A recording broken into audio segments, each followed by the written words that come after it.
Bonjour et bienvenue, il est 11 heures sur le plateau de Formidable l'émission qui met les questions pédagogiques au cœur du débat. Alors tout d'abord, nous vous remercions tous et toutes pour vos retours sur la dernière émission qui nous a fait chaud au cœur.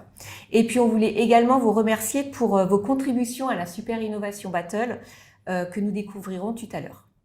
Alors avec Lucas qui m'accompagne aujourd'hui. Bonjour, bonjour Anne, bonjour à tous. On va aborder la question du rythme des parcours de formation. Et pour introduire ce thème, en fait, laissez-moi vous faire part de ma réflexion et de mes lectures. Je voulais vous demander qui n'a jamais trouvé le temps long face à un sujet ou un interlocuteur ennuyeux, alors que d'autres n'ont pas vu le temps passer. La temporalité est propre à chacun. Chacun, en fait, a une perception subjective, car il existe un temps et une pluralité de temporalité. Ces pluralités vont varier en fonction des situations, de notre humeur du jour, de nos disponibilités, des heures de la journée. Et notamment dans notre société où il y a de l'information instantanée, où on est hyper connecté et qu'il y a de l'infobésité, le temps il semble s'accélérer et finalement l'attention est une denrée rare.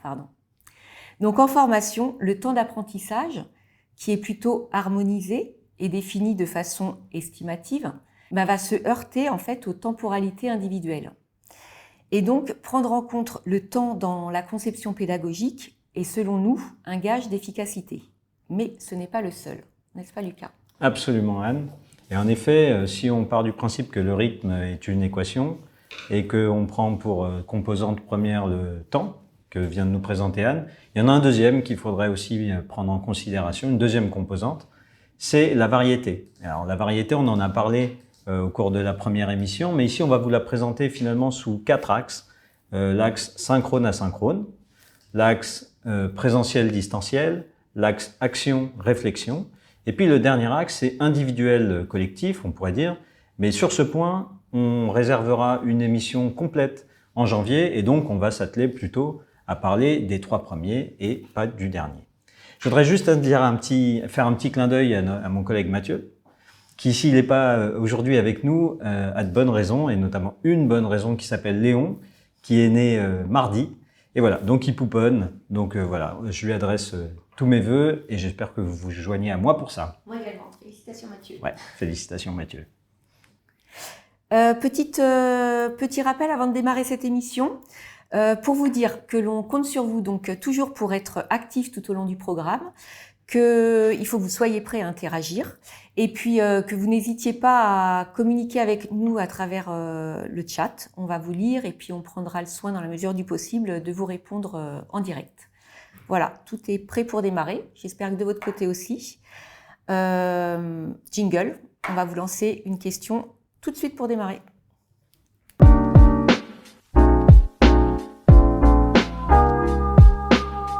Donc on a... Ouais, vas-y Anne, non, je t'en prie. Donc telle est la question.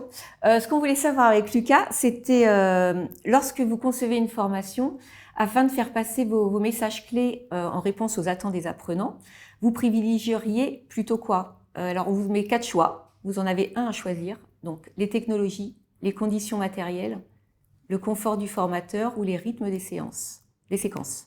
On vous laisse cliquer.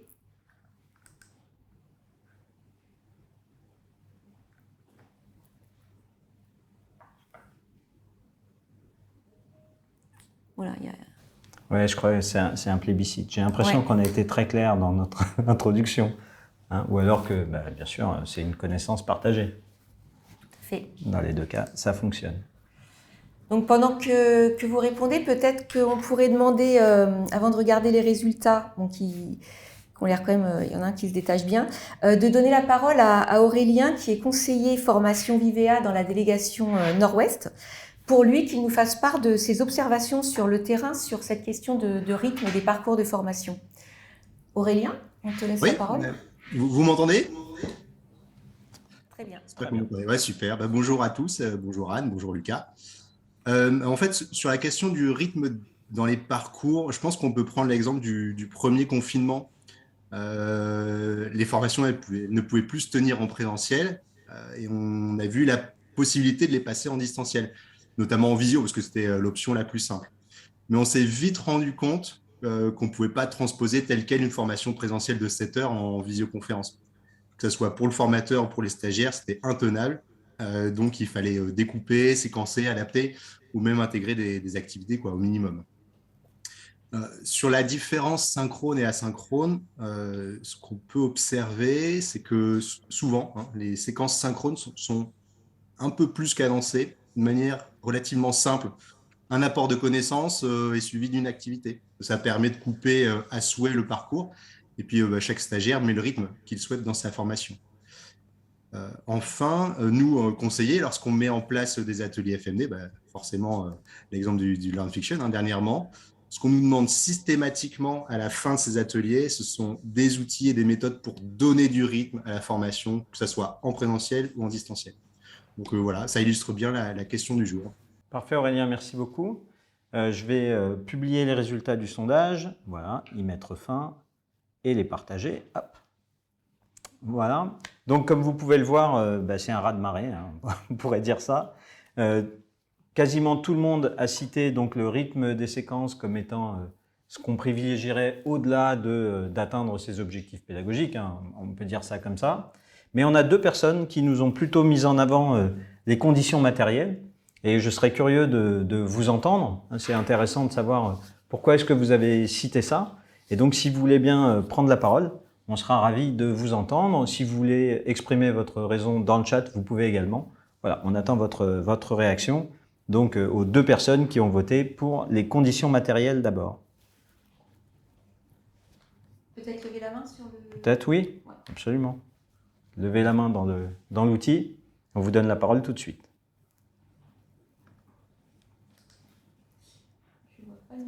Non, moi non plus. Est-ce que quelqu'un veut nous expliquer ce choix dans le chat, du coup, plutôt?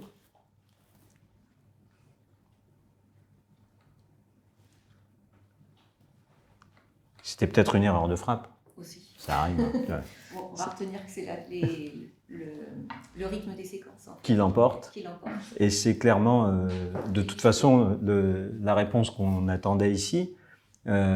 Sachant, et on y reviendra tout à l'heure, il y a quelque chose qu'on peut dire en prémisse dès à présent, que quelle que soit la forme que vous donniez à votre formation, à votre dispositif, à votre journée, à votre demi-journée ou à votre parcours sur plusieurs jours et plusieurs mois, le rythme, c'est une question qui est absolument essentielle. Il n'y a aucun dispositif dont le rythme serait secondaire comme critère d'appréciation, ni de la part des participants, ni comme préoccupation de la part des concepteurs de formation que vous êtes.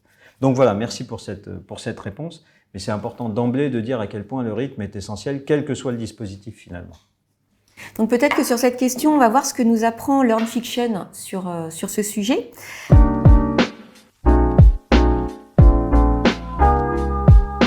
Alors, Learn Fiction, en 2 mots, rapidement, c'est un jeu qui a été créé par Mathieu et Vivea. Il est là, donc Mathieu à qui on a dit bonjour tout à l'heure. Voilà, je te le passe. Oui.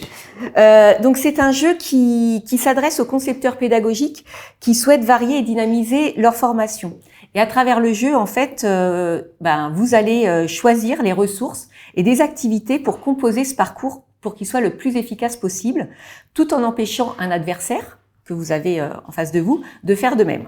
Donc Learn Fiction est un fil rouge, le fil rouge de nos émissions pour cette saison, et pour qu'on puisse faire le lien en fait innovation pédagogique et tout ce qu'on a vu déjà pour les plus anciens dans la communauté depuis ces dernières années.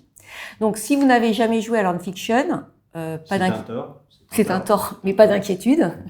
Vous aurez toujours la possibilité de jouer en vous rapprochant de votre conseiller Vivea.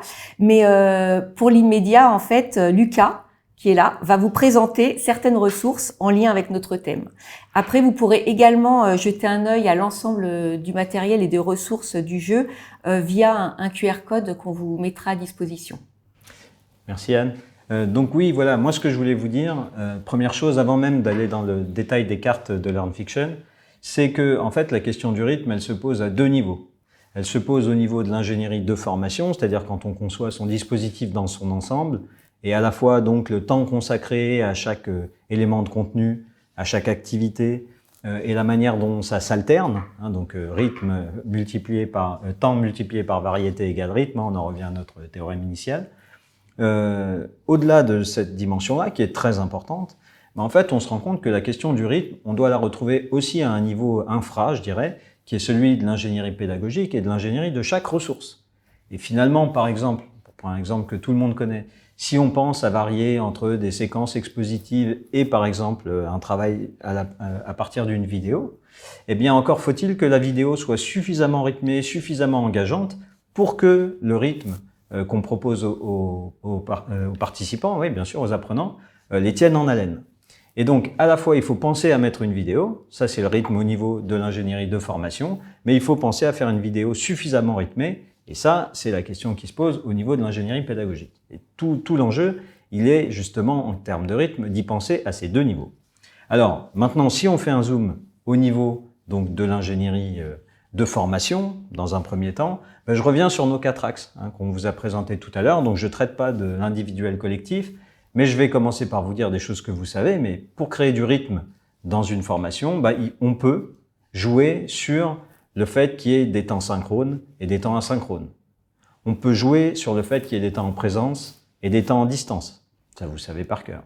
On peut jouer sur le fait qu'il y ait des temps d'action qu'elles soient individuelles ou collectives d'ailleurs, et des temps de réflexion, où on prend du recul, où on intègre un peu les différentes connaissances qui nous sont proposées, et où, d'une certaine manière, on transforme des savoirs en connaissances et potentiellement ensuite des connaissances en compétences.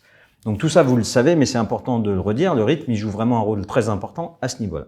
Et puis ensuite, si on zoome encore d'un cran, j'ai choisi 3 cartes Learn Fiction pour lesquelles on a besoin de rythme en particulier. Alors il y en a plein, mais j'en ai choisi 3. Et la première, j'allais dire la plus classique de toutes, c'est l'exposé.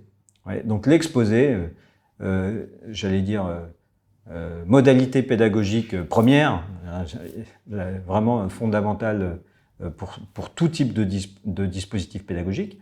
L'exposé comme le reste, en fait, suppose du rythme. Il suppose que vous ayez sélectionné des messages clés, clairs, et que vous sachiez exactement ce que vous voulez faire passer comme message au moment où vous commencez un exposé. Dites-vous aussi que votre exposé, par principe, il a une espèce de temps de péremption. Dites-vous que, si intéressants soient les messages clés que vous avez à transmettre, vous ne pouvez pas vous lancer dans un tunnel d'exposé qui dure des heures et des heures. Ça marche pas, c'est le rapport au temps que nous expliquait Anne en introduction. Et donc, on a besoin d'avoir finalement 1, 2, peut-être 3 messages clés maximum, et dans un premier temps, et dans un second temps, de se dire qu'on peut proposer un exposé sur 5, 10, 15, allez, jusqu'à 30 ou 40 minutes, mais qu'au-delà, probablement, le rythme est insuffisant pour que l'attention des participants soit mise en éveil de manière suffisante. Donc, vraiment, on a cette question, premier cas, l'exposé. Et pour donner du rythme, en fait, vous pouvez penser à vos exposés comme des mini-conférences. Vous voyez, par exemple, un modèle qui a relativement révolutionné l'exposé, c'est les conférences TED, où en 20 minutes, quelqu'un vous fait passer une idée clé. En général, c'est une idée clé, et la met le mieux possible en valeur, le mieux possible en scène. Et c'est très efficace de ce point de vue. Quand vous avez regardé un TED, en général, vous vous souvenez très bien de l'idée clé. Okay ? Donc, je dis pas qu'il faut faire que des TED en termes de mise en scène et tout, mais en termes de modèle d'inspiration, c'est intéressant.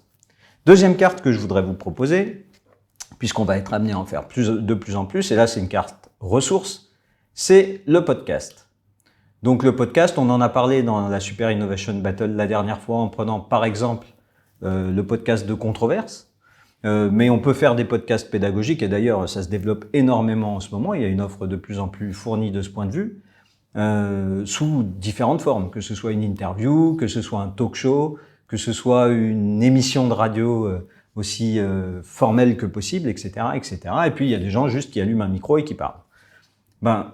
Du coup, le podcast, en plus, il a comme caractéristique, par rapport à la vidéo, qu'on dit souvent qu'il permet de s'installer dans un temps relativement long. D'accord ? Alors, une fois de plus, quand on dit relativement long, on va avoir des temps finalement relativement comparables à ceux dont je viens de parler pour l'exposer. On peut avoir un podcast de 10 minutes, de 15 minutes, de 20 minutes, de 30 minutes. On peut aller jusqu'à 1 heure si c'est extrêmement rythmé à l'intérieur et que donc, et ça c'est la clé, c'est très écrit, c'est très rubriqué, entre guillemets, et que vous savez très bien, au cours de votre heure, quels sont les différents temps par lesquels on va passer et quelles sont les différentes modalités d'une certaine manière que vous allez alterner. Vous allez passer par un moment d'interview, par un moment de récit d'anecdotes, par un moment de confrontation sur un point de vue, par un moment de débat à plusieurs, etc. Donc tout ça, vous pouvez mettre ça dans un même podcast, et c'est ça qui fait qu'il y aura la variété suffisante pour que le rythme soit au rendez-vous. Donc faire des podcasts, c'est une super idée, à condition, une fois de plus, que ce soit pas des tunnels. Dire ça comme ça. Et puis la troisième modalité que j'ai choisi de vous présenter aujourd'hui, c'est celle de la Learning Expedition. Donc la Learning Expedition, j'en redis un mot juste pour être sûr que tout le monde est bien au clair, c'est le fait, dans un dispositif de formation, de se déplacer, en général en groupe, dans un lieu qui présente un intérêt fort en termes de comparaison avec son propre lieu d'activité ou de travail, pour s'inspirer de ce qui se fait autrement, en général, dans ce lieu. Eh bien là, de la même façon, il faut que la Learning Expedition soit suffisamment bien préparée, suffisamment bien découpée en termes de séquences, en termes de variété de séquences, pour qu'on se retrouve pas un peu comme un couteau, une poule devant un couteau, à pas savoir ce qu'on doit faire dans ce lieu, à être un peu gêné par la présence des gens qui nous accueillent, à pas être complètement à l'aise sur le fait d'être là au milieu de gens qui travaillent, etc. Ça se travaille en amont pour que justement la symbiose existe, pour que vous vous sentiez à l'aise pour poser des questions et faire en sorte que cette Learning Expedition soit aussi apprenante que possible, aussi riche que possible pour vous.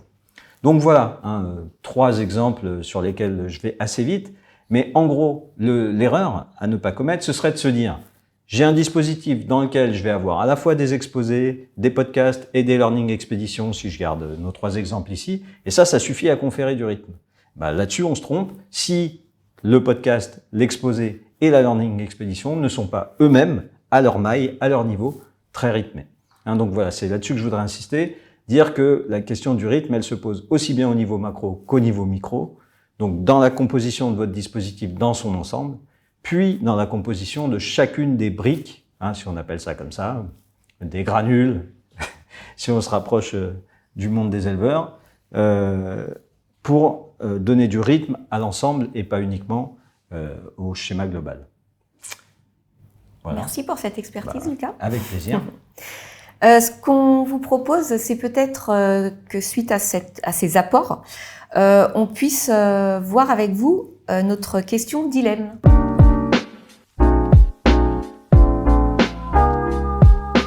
Le tout, on va vous afficher un petit sondage qui est...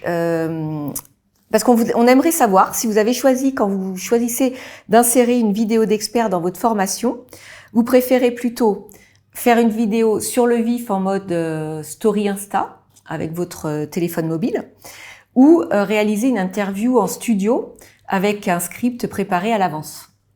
Qu'en pensez-vous? On attend vos retours. Moins les nôtres. Donc on a parlé de vidéos d'experts puisque pour nous c'est également une modalité aussi pour rythmer les parcours. Et donc au-delà des 3 modalités présentées par Lucas, ça redonne aussi, c'est une activité qui peut permettre de rythmer. Dis donc, c'est très égalitaire. Oui, vraiment. On est donc je vais mettre fin au sondage et l'afficher. On est sur du 50-50. Enfin, vraiment. Donc, 13 réponses pour la vidéo Insta, très spontanée, etc. Et puis, 13 réponses également pour la vidéo plus formelle, plus installée. Et là, vraiment, on est curieux d'avoir vos points de vue pour savoir ce qui vous a conduit à choisir l'un plutôt que l'autre. Bonjour. Bonjour. Guillaume. Je voyais que personne n'y allait, je me suis permis. J'avais voté pour le deuxième choix, mais j'ai beaucoup plus utilisé le premier choix, c'est-à-dire les modes story dans des formations que j'ai animées, où j'ai filmé des situations professionnelles et je les ai commentées en direct. Mais si j'avais eu le choix, j'aurais préféré pouvoir faire des choses plus construites pour pouvoir les utiliser derrière dans des situations, notamment sur des situations distancielles, pour que ce soit consulté en asynchrone. Donc je pense que pour moi les deux sont utilisables, mais j'avais voté pour la deuxième, mais c'est vrai que les deux sont utilisables et utilisés. Ok. Il y a également Florence qui nous dit que, donc je pense que elle fait plutôt des vidéos type story pour garder la spontanéité au message et aux infos transmises. Peut-être qu'on donne la parole à Sophie? Oui, absolument.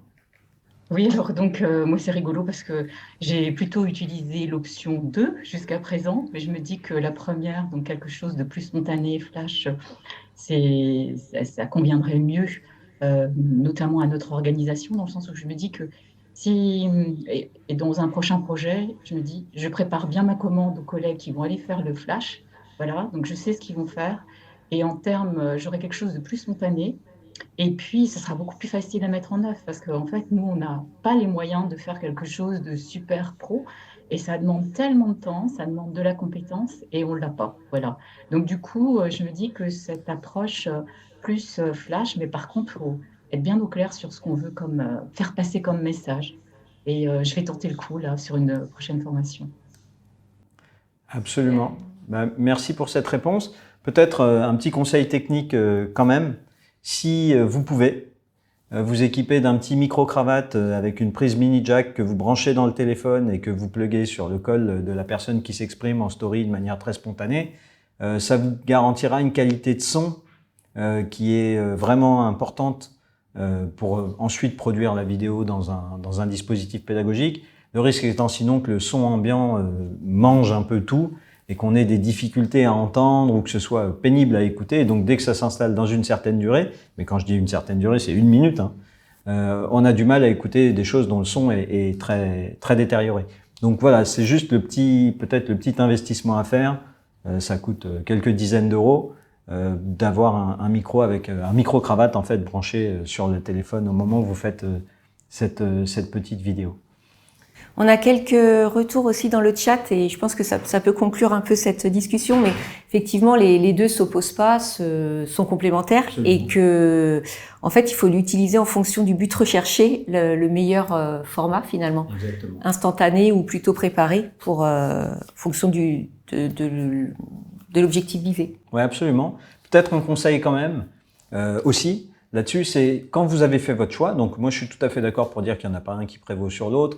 Et que l'important, c'est de se poser la question de à quelle fin on veut le faire. Enfin, voilà, donc tout ça, très bien. Mais il y a juste un point, c'est une fois que vous avez choisi, allez-y à fond. Si vous faites une story Instagram, faites vraiment une story Instagram. Donc, le format assez vertical. Si vous voulez faire courir des émoticônes dessus, surtout, n'hésitez pas. Vous pouvez l'habiller, vous pouvez mettre de la musique, vous pouvez beaucoup la couper, faire des coupes dans l'axe, etc. C'est vraiment, c'est ce langage-là. Et donc, on comprendra que vous avez emprunté à ce langage de communication là. Et puis à l'inverse, si vous faites une vidéo posée d'expert, veillez à bien travailler votre lumière, que la personne soit valorisée à l'écran, veillez à lui laisser le temps de finir ses phrases, faites pas des coupes trop énergiques, mettez pas de la musique non plus trop énergique dessus, etc. Donc ces deux formats, voilà, les deux sont tout à fait équivalents en termes de valeur. En revanche, faites-le à fond, parce que quand vous êtes entre deux, finalement, on comprend pas bien. On a toujours l'impression que c'est une vidéo d'expert un peu ratée si ça tourne vers de l'Insta, mais pas vraiment de l'Insta, ou que c'est une vidéo Insta très institutionnelle si vous avez choisi l'Insta, mais que vous avez quand même installé le gars sur un canapé, que vous avez fait l'éclairage, que vous le filmez en horizontal, etc., etc. Donc, les deux sont bien, mais choisissez à fond et allez-y vraiment. Hein, ça, peut-être le conseil qu'on peut se donner. L'entre-deux, on comprend jamais rien. Voilà, c'est simple. Ok, merci. Finalement, l'apprenant, lui. Ben oui, on lui pose jamais la question. Ouais. C'est la base de tout. Et là, on en a un qui a envie de parler, non? Oui, je crois. Ouais, je crois. Donc on peut lancer le je dis ça, je dis rien. Je dis ça, je dis rien.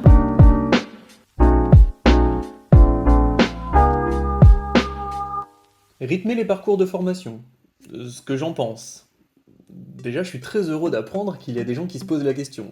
Première nouvelle. Parce que de ce que j'en ai vu, la formation, c'est trop long. J'ai du boulot, moi. Et tiens d'ailleurs, qui décide des durées des formations? C'est les organismes? C'est des financeurs qui auraient des queues de budget à consommer? En tout cas, c'est pas moi. Je suis un peu virulent, hein, parce que j'ai vu des formateurs parler bien trop longtemps pour expliquer des choses bien trop simples. Et j'ai vu parfois des exercices qu'on a réussi en 10 minutes, alors qu'on nous a laissé 1 heure. Bon, après, c'est sympa. Ça permet de faire connaissance avec le groupe, et on devient incollable sur tous les restos du quartier. Et tiens, au fait, la pause par demi-journée, là, c'est une règle? Et qui l'a décrété? Ou alors qui a décrété que parfois il n'y en avait pas? Moi, j'aimerais bien rencontrer cette personne, parce que dans les formations qu'on vit, parfois c'est très dense. Et on a l'impression que c'est le rythme du formateur qui prime. Et moi, mon rythme, c'est important aussi. Et en e-learning, je vous en parle pas. On se retrouve avec des durées de 2 heures, et à l'intérieur, il y a juste une vidéo de 12 minutes à regarder. Moi, je la regarde en accéléré, ça fait 6 minutes. Qu'est-ce que je fais avec le reste du temps? J'improvise. Et je vous parle pas des classes virtuelles, parfois sur des journées complètes, et parfois plusieurs journées complètes à la suite. Les gens qui nous imposent ça sont des maboules. Alors pour rythmer, on s'arrête. On me dit, allez regarder une vidéo et retour dans 1 heure. Un peu comme quand moi je veux me débarrasser de mon fils et que je l'envoie devant un dessin animé avec un verre de lait et quelques cookies. Sauf que la classe virtuelle, c'est déjà une espèce de vidéo, c'est pas comme si on participait beaucoup. Bon, je dis ça, mais parfois c'est aussi beaucoup trop rapide.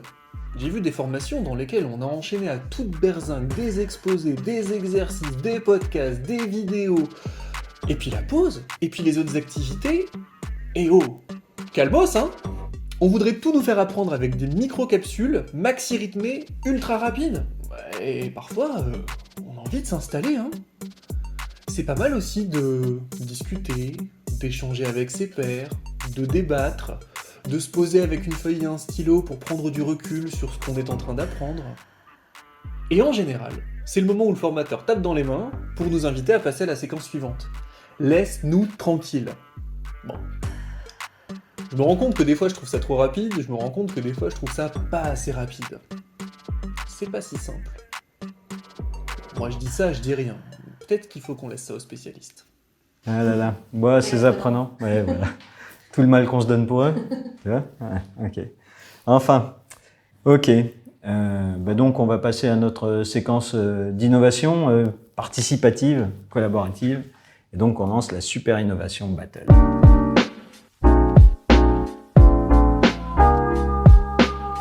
On se retrouve donc dans notre Super Innovation Battle. Vous vous souvenez, c'est la séquence dans laquelle on va classer entre elles des innovations pédagogiques. Tout l'enjeu, c'est vraiment de graver dans le marbre, puisqu'on est ensemble des super experts, n'est-ce pas? Voilà. Et qu'on est tout à fait légitime pour ça, quoi qu'il arrive. Les innovations pédagogiques, donc, on va les classer entre elles en disant ça, c'est mieux que ça, hein, puisqu'on est sûr. On est sûr de nous. Voilà, absolument. Donc la dernière fois qu'on a joué à ce petit jeu ensemble, on avait trois innovations qu'on avait proposées. Et là, on a eu la chance de recevoir des propositions de votre part dans l'intercession. Et donc, on en a proposé 3 de plus et on va essayer de les classer les unes par rapport aux autres. Pour rappel, donc le classement de la dernière fois avait mis en première position les podcasts de controverse, en deuxième position le jeu d'énigmes interactif et en troisième position la bibliothèque d'extraits de fiction, que ce soit des films ou des séries, pour marquer un propos, pour faire passer un message clé. Aujourd'hui, on y ajoute donc trois nouveautés. Les défis dans la vraie vie, d'accord.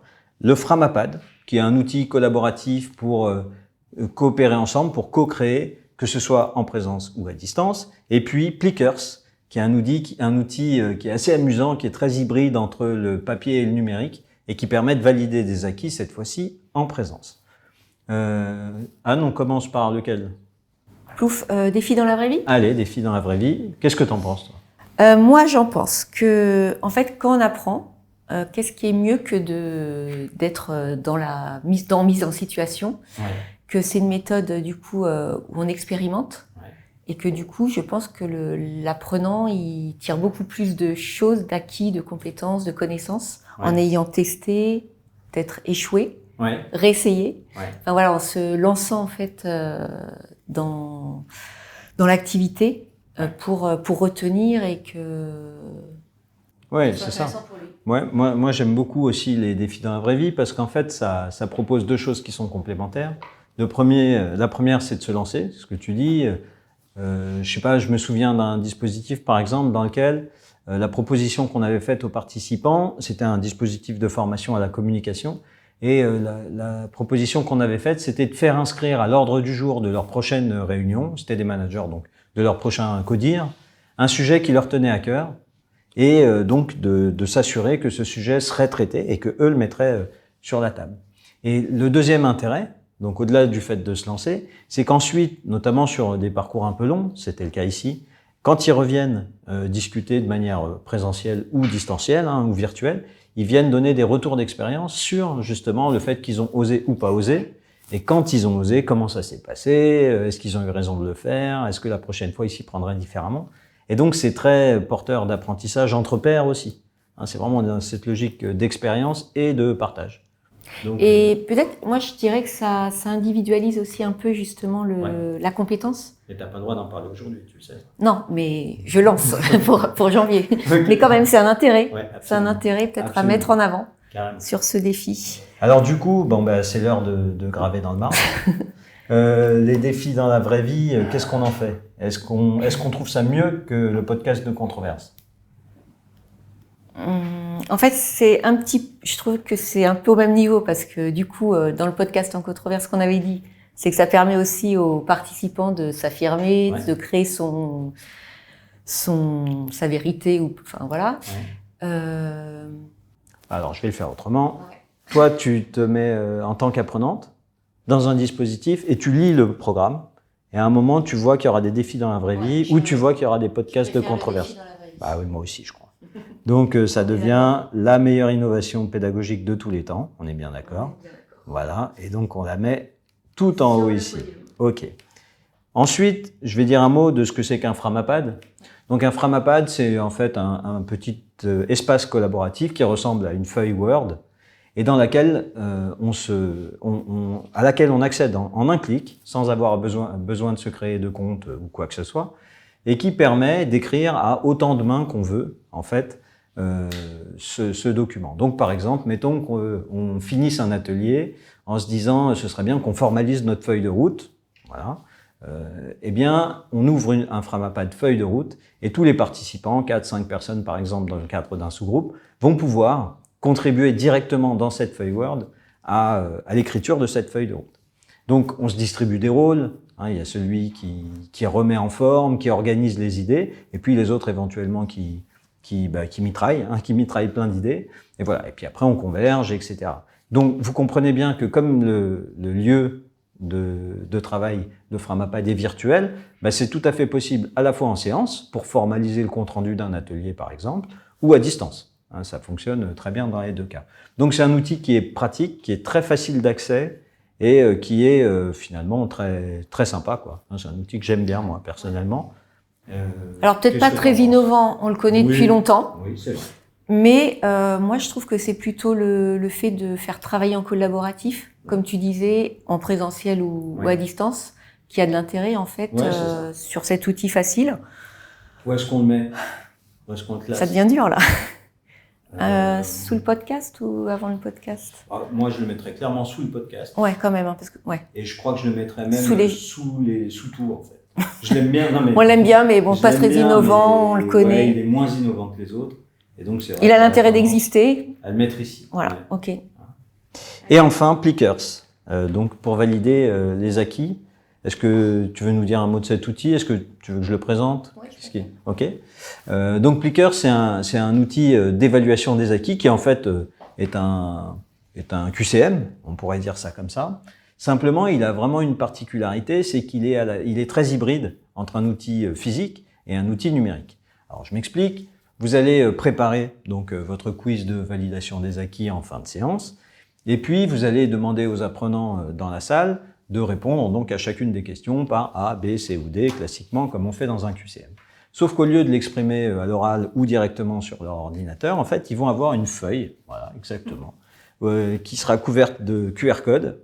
Et selon que vous gardez cette feuille dans ce sens-là, dans ce sens-là, dans ce sens-là ou dans ce sens-là, vous avez répondu donc respectivement A, B, C ou D à la question. Et ce qui est magique, c'est que donc vous, en tant que formateur, vous prenez votre téléphone et vous scannez tous les QR codes et s'affiche en temps réel, en direct, derrière vous sur votre écran, là où vous avez lancé le Plickers, toutes les réponses de tous les participants.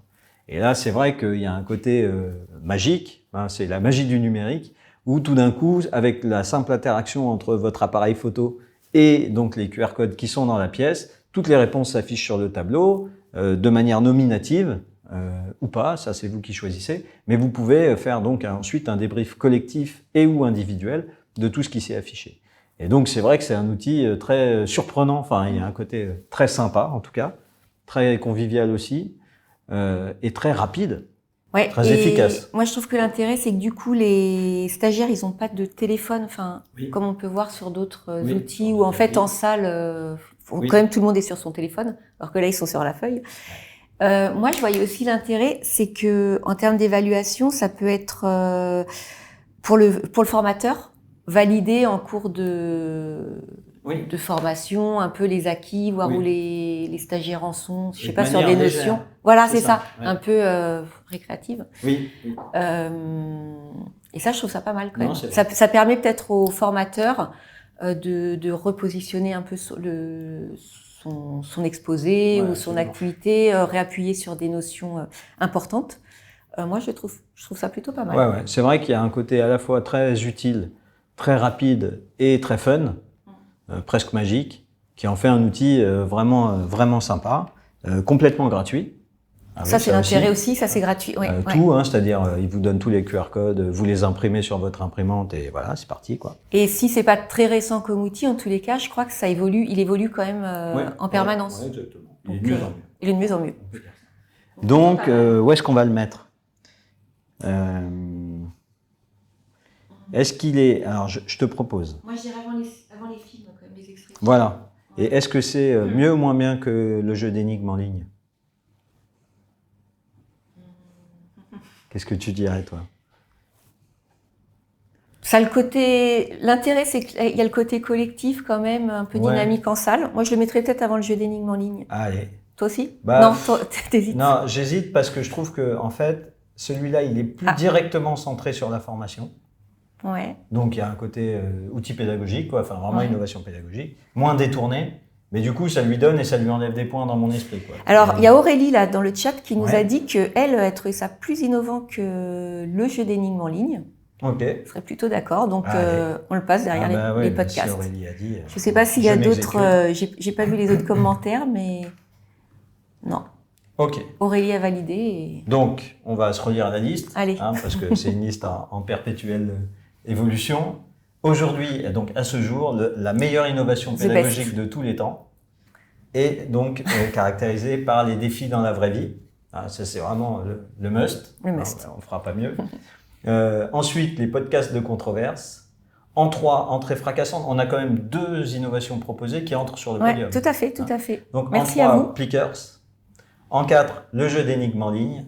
En 5, la bibliothèque d'extraits de fiction. Et en 6, Framapad, solide dernier. On va dire vraiment quelque chose qui est vraiment intéressant, mais qui, à ce stade, souffre de la comparaison.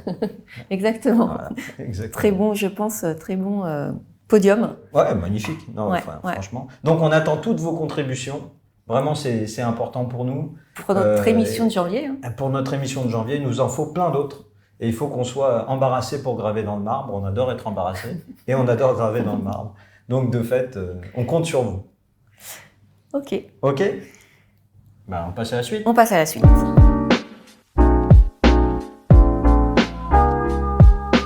Donc là, on va vous demander de prendre vos téléphones.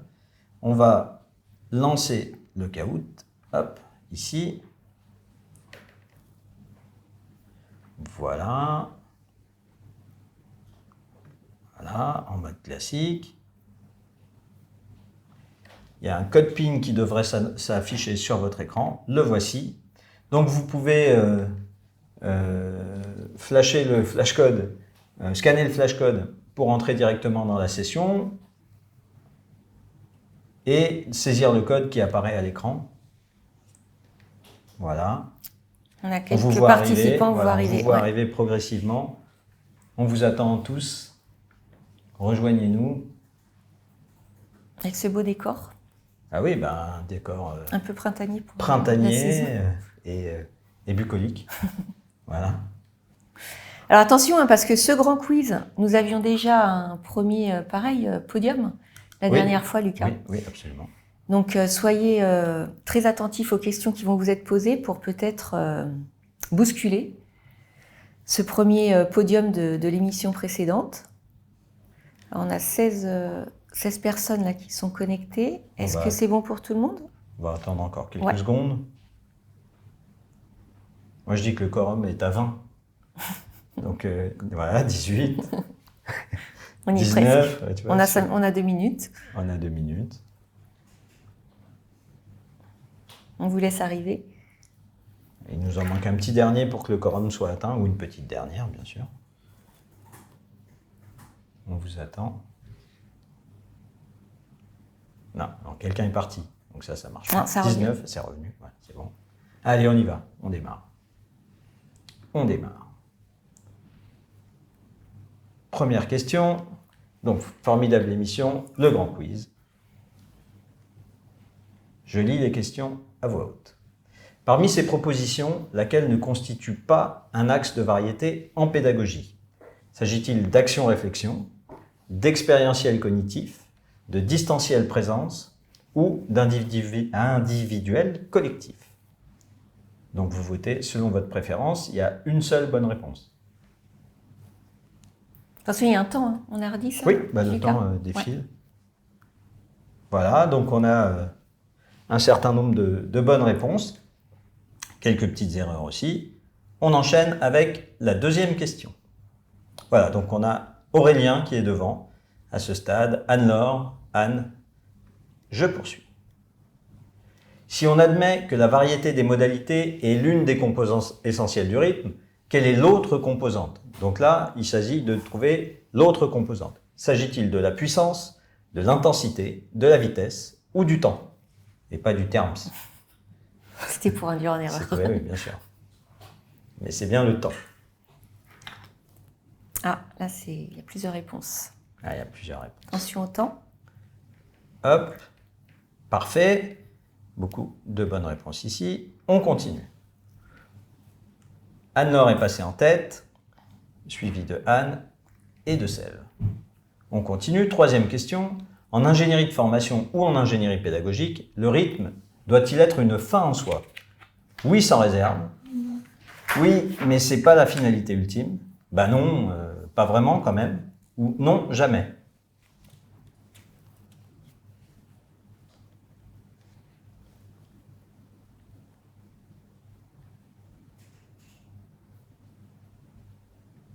Ok, beaucoup de bonnes réponses aussi. Très intéressant. On continue.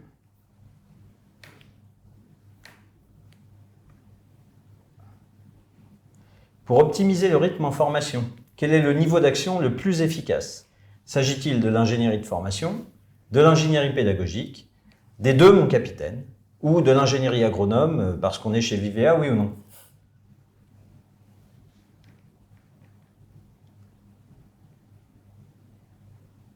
On vous attend tous sur la réponse D.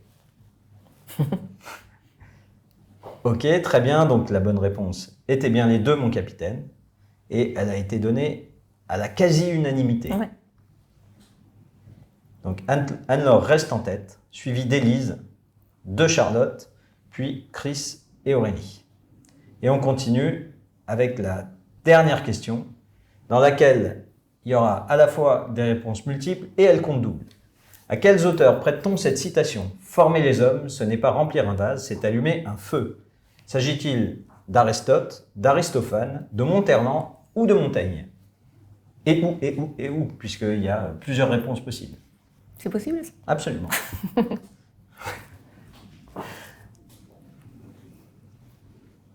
Donc c'est la question difficile, on est bien d'accord. Je ne sais pas répondre. Il faut toujours une question difficile. C'est vrai. C'est pas un quiz. Ah, d'ailleurs, c'est très mitigé. Ouais. Alors, les bonnes réponses étaient Aristophane et Montaigne. Hein, donc on a attribué cette citation aux deux. Donc je pense qu'on ne sait pas. En fait. On ne sait pas. Mais en tout cas, pas aux autres. Appliqué à l'autre. Ça, c'est sûr. Et donc on va avoir ici Anne-Laure qui est en 3e place sur le podium. Puis Michel qui finit 2e. Et enfin, tadam, attention, Chris qui donc gagne ce quiz. Donc on va consolider En 4, on a Agnès, et j'ai pas vu le 5 qui est déjà. Anne. Ah, et Anne. Très bien. Donc, on va consolider ces résultats avec les résultats du premier quiz, et on vous enverra donc l'état de la compétition avec la prochaine invitation.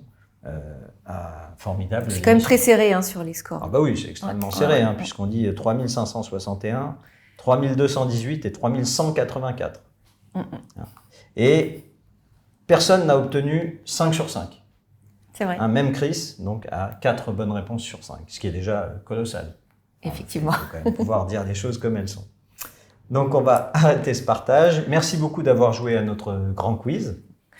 Oui, puis donc on va mettre bientôt un terme à cette émission. On espère que ce moment, en fait, a été un moment convivial pour vous, où vous avez appris plein de choses sur l'innovation pédagogique, que vous allez pouvoir réutiliser l'expertise de Lucas, dont tu nous as fait part dans Learn Fiction. Et Dan, un petit peu, bien sûr. dans les parcours de formation que vous allez proposer à vos stagiaires. On vous réinvite vivement parce que ça nous a bien amusé là, de voir vos contributions sur la Super Innovation Battle. Ouais, vraiment. Donc n'hésitez pas, soit dans Formidable ou par mail, à m'envoyer les propositions. On les mettra